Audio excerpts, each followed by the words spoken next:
Hello everyone, आज के इस वीडियो में हमारा टॉपिक है how to write nurses notes with example, यानी नर्सिंग नोट्स लिखने का तरीका। इसमें लिखने के सारे एग्जाम्पल भी दिए गए हैं। नर्सिस नोट्स लिखने के लिए हम A to G फॉलो करते हैं। इसके अलावा पेशेंट को असिस्ट करने के लिए, बेड टू बेड ओवर लेने के लिए और ऑब्जेक्टिव डेटा लेने के लिए भी हम A to G फॉलो करते हैं। तो सबसे पहले हम A to G को समझते हैं। A for airway appearance and alertness, यानी एयरवे क्लियर और पेटेंट होना चाहिए। यानी अगर पेशेंट कॉन्शियस है तो पेशेंट की आवाज़ बातचीत करने में बिल्कुल क्लियर हो। अगर अनकॉन्शियस है तो इसकी टंग फॉल भी हो सकती है, जिसकी वजह से एयरवे कंप्लीट ब्लॉक या सेमी ब्लॉक होने का ख़तरा है। इसके अलावा एयरवे और भी वजह से ब्लॉक हो सकती है। इसमें पेशेंट की अलर्टनेस देखेंगे कि वो कॉन्शियस है, सेमी कॉन्शियस है या अनकॉन्शियस है। GCS कितनी है, या अगर पेशेंट कॉन्शियस है तो ये देखेंगे कि वो सही टाइम, प्लेस एंड पर्सन बता सकता है या नहीं। B फॉर ब्रीदिंग, यानी पेशेंट स्पॉन्टेनियस रूम एयर पर नॉर्मली ब्रीथ कर रहा है। रिस्पिरेटरी रेट नॉर्मल है, यानी 12 to 20 या 22 breath per minute. Chest right and left equally rise and fall हो रहा है, यानी चेस्ट बोथ साइड सिमेट्री है या एसिमेट्री है। एसिमेट्री मीन्स अनइक्वल या डिफ़िकल्ट ब्रीदिंग, जिसमें वो अपने एक्सेसरी मसल यूज़ कर रहा है, यानी बहुत ज़ोर से खींच के उसे सांस लेना पड़ रहा है। ऑक्सीजन कितने लीटर पर मिनट ले रहा है, यानी किस चीज़ के थ्रू ले रहा है, जैसे nasal prongs, mask, oxygen mask, venturi mask. थोड़ी सी मूवमेंट पर जब पेशेंट की पोजीशन चेंज करते हैं तो क्या पेशेंट थोड़ी देर के लिए शॉर्टनेस ऑफ ब्रेथ में चला जाता है या स्टेबल रहता है। अगर रिप्रोडक्टिव कफ है जिसमें स्प्यूटम आ रहा होता है तो सैंपल ले लेंगे और लैब में भिजवा देंगे। स्ट्राइडर हो तो उसी वक्त फिजिशियन को इन्फॉर्म करेंगे और नर्सिस नोट्स में मेंशन करेंगे। C फॉर सर्कुलेशन, यानी हम पेशेंट की हार्ट बीट लिखते हैं, जो कि ज़्यादातर हम रेडियल पल्स के थ्रू नोट करते हैं। इसमें हम पेशेंट की हार्ट रेट कितनी है 1 मिनट में, स्ट्रॉन्ग पल्स है, रेगुलर है, इर्रेगुलर है या वीक है, और बाकी सारी पल्सेस भी नोट करते हैं। कैपिलरी रिफिल टाइम भी नोट करते हैं, जो कि 1 to 2 सेकंड का होना चाहिए। पेशेंट का इनटेक एंड आउटपुट भी नोट करते हैं कि बॉडी फ्लूइड लेवल कैसा है, यानी पेशेंट डिहाइड्रेशन में है या एडिमा में जा रहा है। D for drip drainage and disability, यानी बॉडी में जितने भी ड्रेनेज बैग लगे हैं, जैसे यूरिनरी बैग और NG, अगर ड्रेनेज पर लगा है और ड्रेसिंग की जगह, सबकी डिटेल इसमें लिखते हैं। ड्रिप कौन कौन सी लगी है इस वक्त पेशेंट को, और पेशेंट की मूवमेंट के वो खुद से चल फिर सकता है, अपनी पोजीशन वगैरह चेंज कर सकता है या नहीं। पेशेंट की इलेक्ट्रोलाइट्स की रिपोर्ट चेक करते हैं, और ड्रिप में इस वक्त अगर कोई इलेक्ट्रोलाइट्स वगैरह दे रहे हैं तो ये भी नर्सिस नोट्स में मेंशन करते हैं। एक्सपोजर में प्रेशर एरिया, बेड सोर, cuts, bruises, temperature, invasive devices, इसकी डेट, कैनुला, इसकी साइट, रेडनेस, सॉइलिंग, पेन, और कैनुला की डेट कि कैनुला कब लगा है। पेशेंट की कोई प्रीवियस मेडिकेशन, कोई प्रीवियस मेडिकल हिस्ट्री जैसे ब्लड प्रेशर, शुगर, सर्जरी, कोई एक्सीडेंट, एलर्जी या वैक्सीनेशन वगैरह भी मेंशन करते हैं। F for fluid level, patient का आयो यानी इनटेक एंड आउटपुट। इसके अलावा बॉडी का fluid level, dehydration, oedema, appetite, drinking, अगर पहले मेंशन नहीं किया तो ये भी मेंशन दोबारा से कर लेंगे। G फॉर गैस्ट्रो एंजाइनो यूरिनरी, पेशेंट का अगर एब्डोमिनल गर्थ वगैरह मेजर करना है, बावल मूवमेंट नोट करना है, सर्जरी वगैरह के बारे में इंफॉर्मेशन नोट डाउन करना है। और ग्लूकोज लेवल, पेशेंट अगर डायबिटीज़ है और वो स्लाइडिंग स्केल पर है तो इसका शुगर लेवल और इंसुलिन की क्वांटिटी भी नर्सिस नोट करती हैं। नर्सिस के पास ज़्यादातर टेम्परेचर चार्ट, आयो चार्ट यानी इनटेक एंड आउटपुट का chart, sliding scale chart separate दिया हुआ होता है, जिसमें ये तमाम चीज़ें अलग अलग मेंशन की जाती हैं। Example number 1, receiving patient notes when we receive patients in ward from other shift staff, यानी जब हम वार्ड में अपनी ड्यूटी पर पहुंचकर पहले शिफ्ट वाले स्टाफ से पेशेंट का ओवर लेते हैं कि पेशेंट को हमने किस तरह रिसीव किया है, तो हम इस ऑर्डरली वे में नर्सिस नोट्स लिखते हैं। हम अपने नोट्स में पेशेंट की एज से हमेशा शुरू करते हैं, और अगर पेशेंट की एज मालूम ना हो तो middle age, young patient, young mail, young female, इस तरह से या अंदाज़े से भी हम लिखते हैं। तो सबसे पहले हम पेशेंट की एज से शुरू करते हैं, फिर हमने उसे किस तरह से रिसीव किया है, यानी बेड पर, व्हील चेयर पे, स्ट्रेचर पर, फिर हमें किससे रिसीव किया है, नाइट स्टाफ से, मॉर्निंग स्टाफ से, कहाँ पे रिसीव किया है, हमने इमरजेंसी रूम में रिसीव किया, ऑब्जर्वेशन में, ड्रेसिंग रूम में, कहाँ पे रिसीव किया है। फिर अगर हमने वार्ड में रिसीव किया है तो फिर पेशेंट का जो है डायग्नोस भी लिखना पड़ेगा कि पेशेंट की डायग्नोसिस क्या थे और वो किसके अंडर केयर था। और उसके बाद जो है वेल ओरिएंटेड था पेशेंट, अगर वेल ओरिएंटेड था तो टाइम, प्लेस एंड पर्सन, तीनों से वेल ओरिएंटेड होना चाहिए। और अगर पेशेंट को सिर्फ टाइम का पता था कि वो दिन है या रात, और प्लेस का नहीं पता था कि वो हॉस्पिटल में है, घर में, तो हमें उसको मेंशन करना पड़ेगा कि वो ये उसको ये नहीं पता था। और अगर उसे पर्सन का भी नहीं पता है कि ये स्टाफ है, मेरा बेटा है, बेटी है, यानी लोगों को नहीं पहचानता है, तो फिर हमें वो भी अलग से मेंशन करना पड़ेगा कि पेशेंट जो है दो चीज़ों से ओरिएंटेड था और उसको पर्सन का नहीं पता था। उसके बाद फिर हम जो है वो फिर बी में जाएंगे, बी से यानी ब्रीदिंग का देखेंगे, फिर सी से जाएंगे चेस्ट वगैरह से रिलेटेड, फिर डी में जाएंगे ड्रेनेज वगैरह देखेंगे, फिर ई में जाएंगे इलेक्ट्रोलाइट्स, फिर एफ़ में जाएंगे फ्लूइड वगैरह, और फिर उसके बाद जो है जी में जाएंगे, ठीक है, कि उसकी जितनी भी जेनेटो यूरिनरी से रिलेटेड।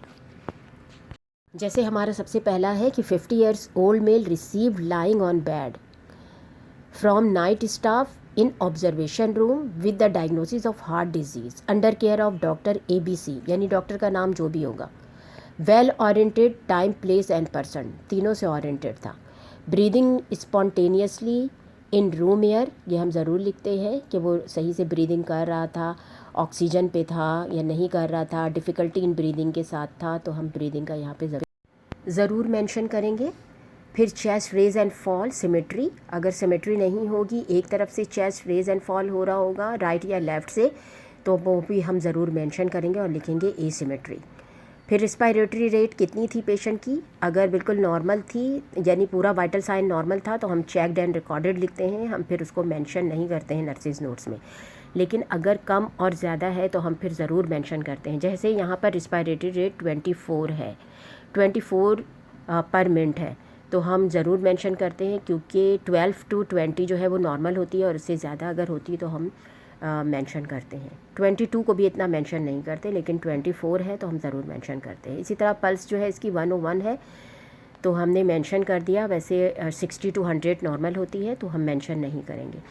फिर कैनुला है 22 gauge cannula on left hand side, कहाँ पे लगा हुआ है, कितने गेज का कैनुला है, हम ज़रूर मेंशन करते हैं, तो लेफ़्ट हैंड साइड पे है। और फिर हम there is no swelling, redness और पेन, ये ज़रूर मेंशन करते हैं कि वहाँ पर कोई रेडनेस, स्वेलिंग या पेन नहीं था।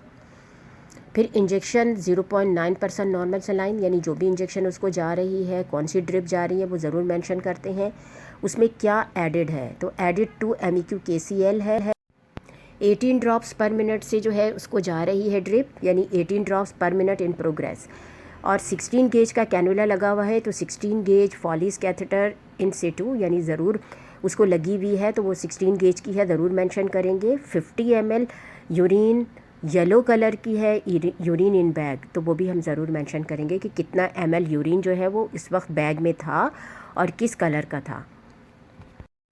एडिमा अगर पेशेंट को है तो वो कितने mm है, 0.5 है, 0.2 है या 1 mm है, कितना है, तो वो हम ज़रूर मेंशन करेंगे। तो 0.5 mm pitting oedema noted on fit, inform doctor ABC, यानी कोई भी हम ऐसी नोट करने वाली बात होगी तो वो हम डॉक्टर को, जो भी उसका फिजिशियन होगा या उस वक्त जो डॉक्टर होगा, हम उसको इन्फॉर्म करके और फिर उसका नाम लिख देंगे, जो भी जिसके भी साथ है, रेजिडेंट है या जो भी है।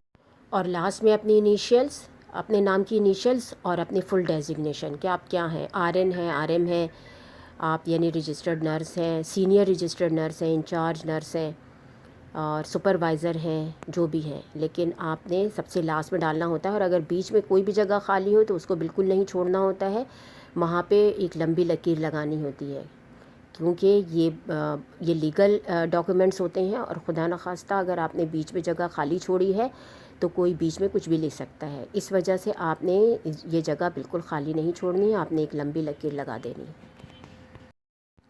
अगर आपने पेशेंट को ईआर से रिसीव किया है या ओपीडी से या ऐसी जगह से जहाँ से पहले से आपको पेशेंट के बारे में कुछ भी नहीं पता था और आपने किसी स्टाफ से उसको रिसीव नहीं किया है, और बल्कि उसके साथ जो है उसके अटेंडेंट्स थे, उसके रिलेटिव थे, बेटा बेटी, सन, डॉटर, वाइफ, जो भी, तो इसमें बाकी चीज़ें आपको नहीं पता हैं पेशेंट की, तो फिर इसमें थोड़े से रिसीविंग नोट्स आपके शॉर्ट हो जाएंगे।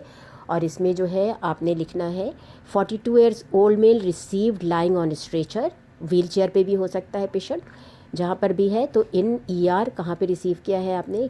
आउट पेशेंट में, ईआर में, एक कंपनी बाय हिज सन, क्योंकि स्टाफ से तो आप ले नहीं रहे हैं, तो सन, डॉटर, जो भी, जिससे भी लिया आपने। अब वो बता देते हैं कि नोन केस है of heart disease, liver disease, ये पेशेंट ही के जो रिलेटिव होते हैं वही बताते हैं, या खुद पेशेंट बताता है कि उसको पहले से डायबिटीज़ है, शुगर है, या लीवर डिजीज़ है, हार्ट डिजीज़ है।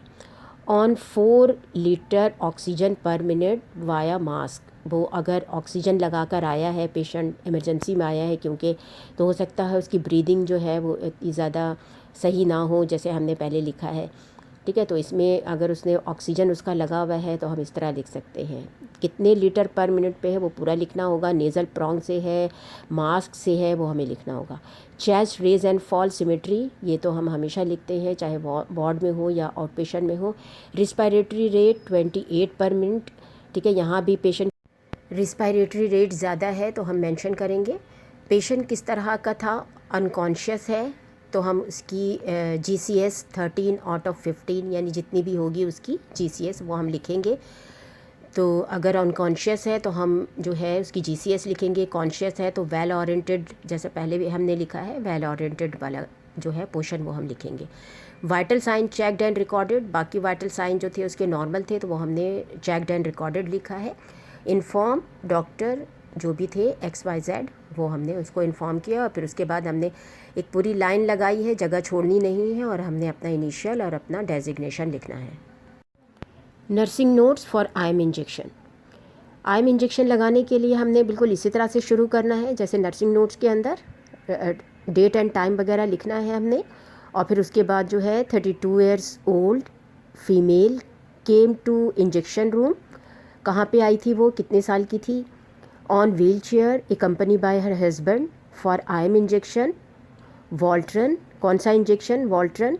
वेल ओरिएंटेड थी, तीनों चीज़ें, तो हम मल्टीप्लाई बाय 3 लिख देते हैं, और पूरा लिखने के बजाय कि well oriented time, place and person की जगह पे हम ये भी लिख देते हैं मल्टीप्लाई बाय 3।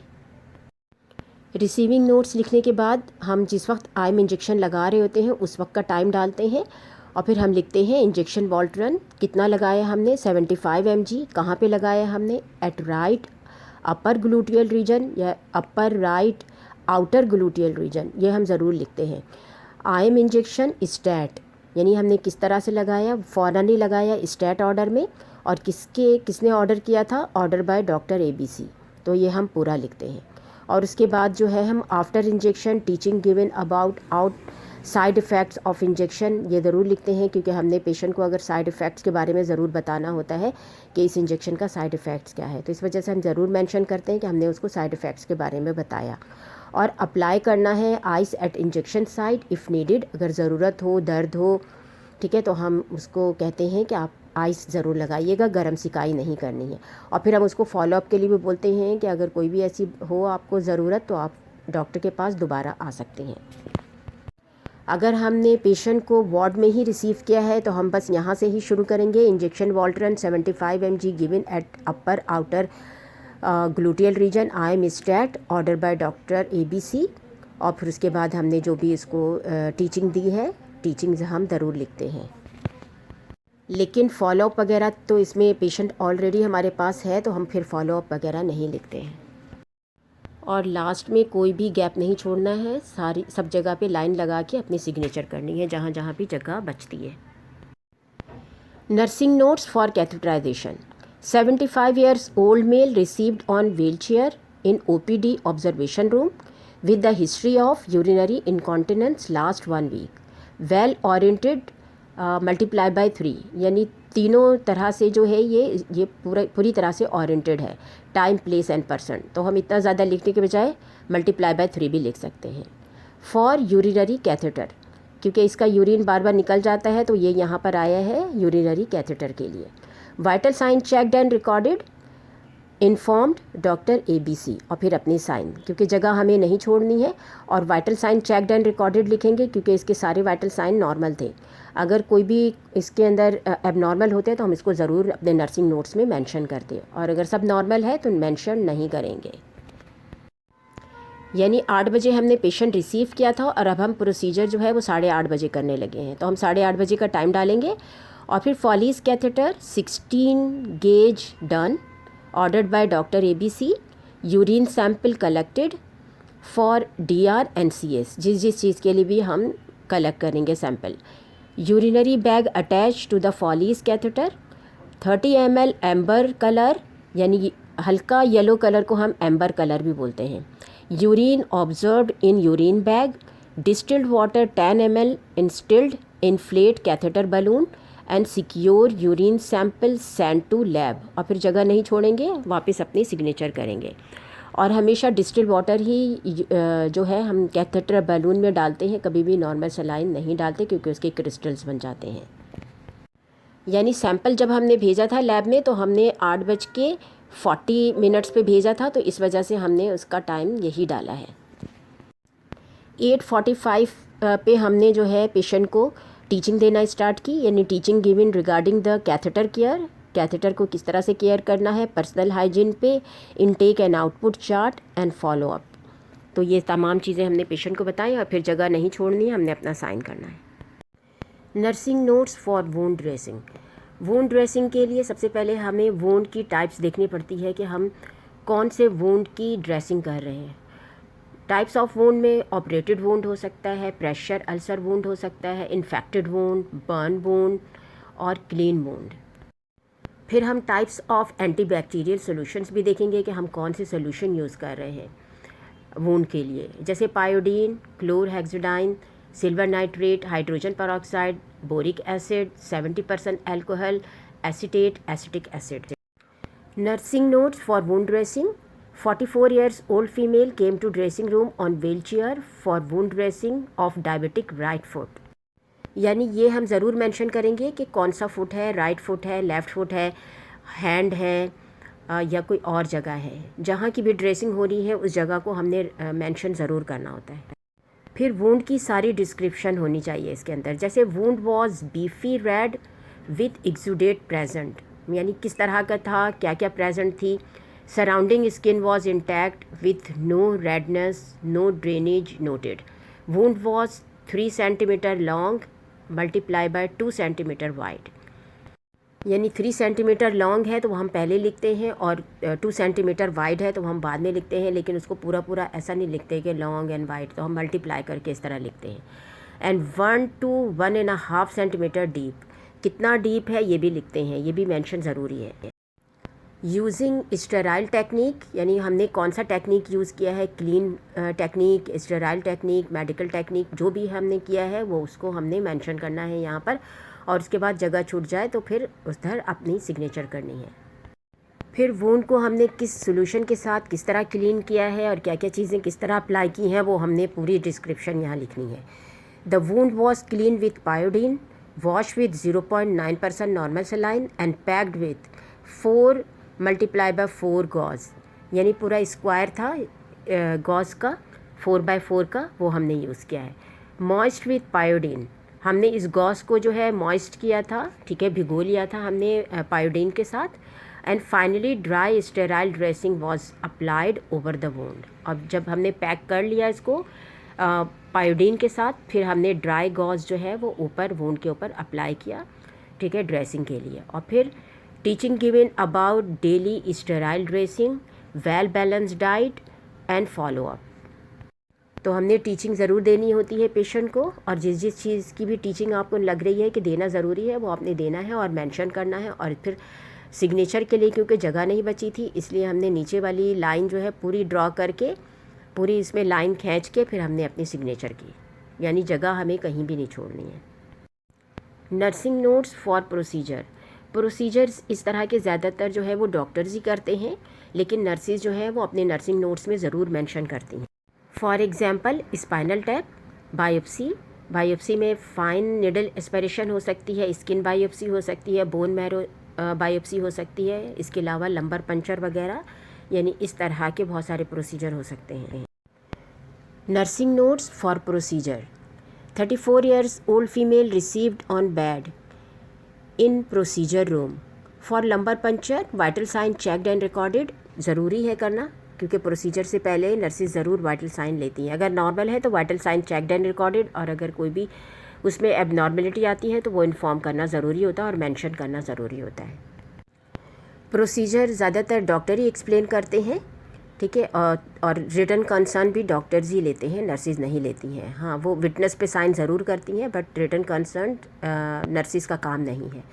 तो procedure was explained and written concern was taken. Procedure done by doctor ABC, जिसने भी किया है तो उसका नाम ज़रूर मेंशन करना है। और CSF was taken and send to lab for DR और CS, जिस चीज़ के लिए भी उसने लिया है और भिजवाया है लैब, तो वो ज़रूर मेंशन करना है।